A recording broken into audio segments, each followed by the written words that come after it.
ஒரு பானை தண்ணீர் கோடான கோடி வைரங்களை விட விலை உயர்ந்ததாக இருக்க முடியுமா? ஒரு திமிரான வியாபாரி, ஒரு சாதாரண ஏழைப்பாட்டி, அரசவையே அமைதியாகி போன ஒரு தருணம். உயிரை காப்பாற்றுவது எது? உண்மையான செல்வம் எது? வணக்கம் and welcome to my channel கதை பயணி. இன்னைக்கு நம்ம உண்மையான செல்வம் எதுன்ற இன்ஸ்பிரேஷனல் ஸ்டோரியை தான் பார்க்க போறோம். அது ஒரு பிரம்மாண்டமான அங்காடி, குதிரைகள் நடமாடும் பெரிய வீதிகள், விதவிதமான வியாபாரிகள். அந்த அங்காடியோட ஒரு மூலையில ஒரு வயதான பாட்டி. அவங்க பார்க்க ரொம்ப எளிமையானவங்க, ஆனா பயங்கர புத்திசாலி. ஒரு ஓரமா உட்கார்ந்து மண்பானை வித்துட்டு இருக்காங்க. அப்ப அந்த அங்காடிக்கு ஒரு வெளிநாட்டு வியாபாரி வராரு. அவர்கிட்ட உலகத்திலேயே ரொம்ப விலை மதிப்புள்ள வைரங்கள், வைடூரியங்கள் எல்லாம் இருக்கு. தான் செல்வத்தை நினைச்சு அவருக்கு தலைகணும். அங்காடி நடுவுல நின்று ஒரு சவால் விடுறாரு. என்கிட்ட இருக்க இந்த வைரத்தை விட அதிக விலை மதிப்புள்ள ஒரு பொருளை இந்த ஊர்ல யாராவது காட்ட முடியுமா?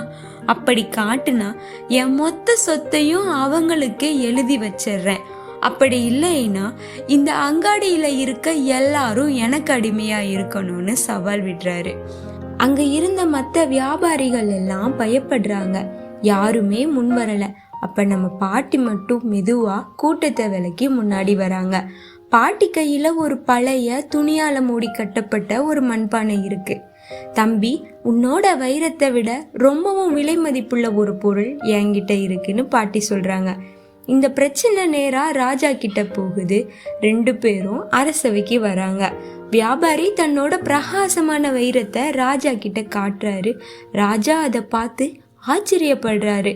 அடுத்து பாட்டி தன்னோட மண்பானைய திறக்கிறாங்க.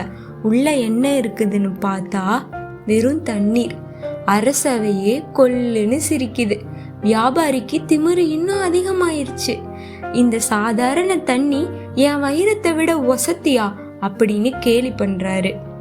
அப்ப அந்த பாட்டி ராஜாவை நேருக்கு நேரா பார்த்து ஒரு கேள்வி கேட்கிறாங்க.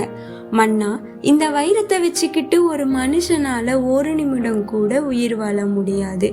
ஆனா சுட்டெரிக்கும் வெயில்ல தாகத்துல தவிக்கிற ஒரு உசுருக்கு இந்த ஒரு பானை தண்ணீர் தான் உலகத்திலேயே விலை மதிப்பில்லாத சொத்து.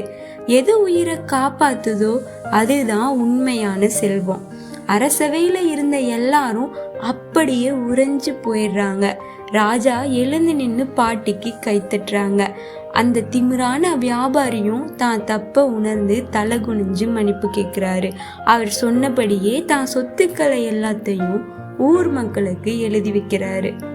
நண்பர்களே, வாழ்க்கையில பணத்துக்கும் வைரத்துக்கும் நாம கொடுக்கிற மதிப்பை விட மனித நேயத்துக்கும் அடுத்தவங்க பசிய போக்குறது தான் உண்மையான மதிப்பு. இந்த கதை உங்களுக்கு பிடிச்சிருந்தா உங்க நண்பர்களுக்கும் பகிருங்க. இந்த கதையை பற்றின உங்கள் கருத்துக்களை கமெண்ட்ல சொல்லுங்க. இது மாதிரி இன்னும் நிறைய சுவாரஸ்யமான கதைகளுக்கு நம்ம கதை பயணி சேனலை சப்ஸ்கிரைப் பண்ணிக்கோங்க. நன்றி.